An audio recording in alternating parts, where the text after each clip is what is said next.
Yesterday, you agreed with something you didn't fully believe. You did it because everyone else did. That small surrender is how it begins. Mass psychosis isn't a fringe theory. It's a documented pattern where ordinary people, not monsters, lose contact with reality together.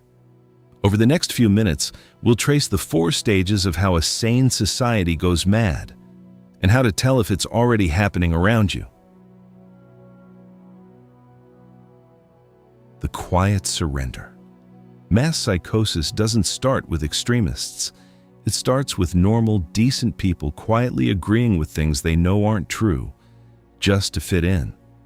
In a 1951 experiment, Solomon Asch put one person in a room with 7 actors. He showed them lines on a card and asked which 2 were the same length. The answer was obvious. But when the actors all picked the wrong line on purpose, about 3/4 of the real subjects gave the wrong answer too. At least once, they could see the truth. They chose the group instead. Think about the last meeting you were in. Someone said something you knew was wrong. You looked around. Nobody pushed back, so you didn't either. That small silence is where it starts.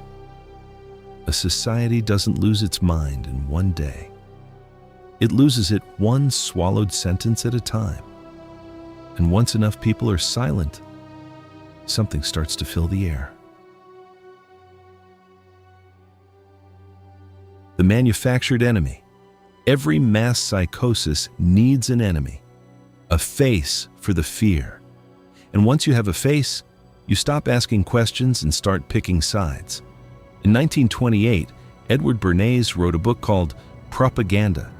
He had worked for the US government in the First World War, and he laid out the playbook in plain language. Pick an emotion, usually fear. Attach it to a target.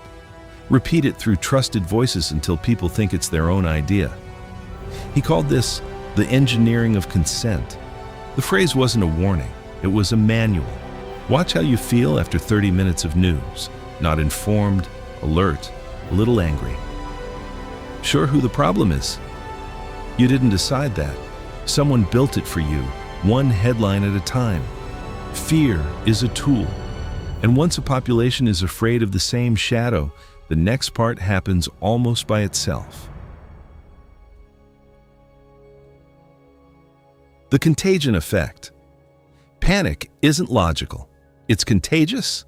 The emotion you catch from a crowd works the same way as a virus. You don't choose it. You inhale it.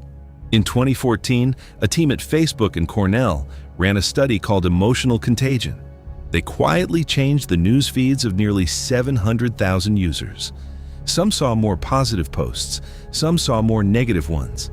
Within days, the people in each group started posting in the same emotional tone as their feed, without knowing why.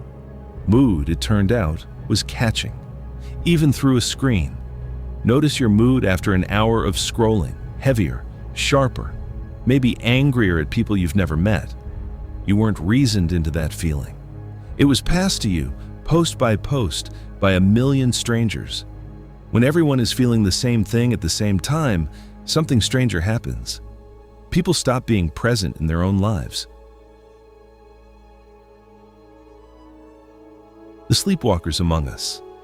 The final stage of mass psychosis isn't loud, it's quiet. People keep going to work, they keep smiling, but somewhere inside, the lights are off. In 1963, Stanley Milgram ran his now famous obedience experiments at Yale. He told ordinary people to deliver what they believed were painful electric shocks to a stranger in another room. Most of them did, not because they were cruel, because a calm man in a lab coat told them to continue. Around 65% went all the way to the highest level on the dial. They weren't monsters, they were just on autopilot. Think about the last time you did something you didn't fully agree with at work, sent the email, signed the form, followed the policy. Not because it was right, because someone in charge said to. That's the sleepwalk. A society in mass psychosis isn't full of villains, it's full of people who stopped being there. And that leaves one question: how do you wake up? waking up alone. The cure for mass psychosis isn't shouting louder. It's the small, lonely act of telling the truth out loud while everyone else stays quiet. Ash found something else in his conformity studies. When even one person in the room broke from the group and gave the honest answer, the rate of conformity dropped sharply. A single dissenter gave others permission to see what they already saw. One voice was enough to break the spell. You don't need to start a movement. You just need to say, quietly and clearly, "I don't think that's true." Once, out loud, to one person. Because madness only holds as long as everyone agrees to pretend. The first, honest sentence is the crack in the wall. Mass psychosis isn't something that happens to other people, in other countries, in other centuries. It happens to ordinary people. It happens in small surrenders. And it ends the same way every time, with one person, somewhere, deciding they will no longer pretend. Say the true thing, quietly, today.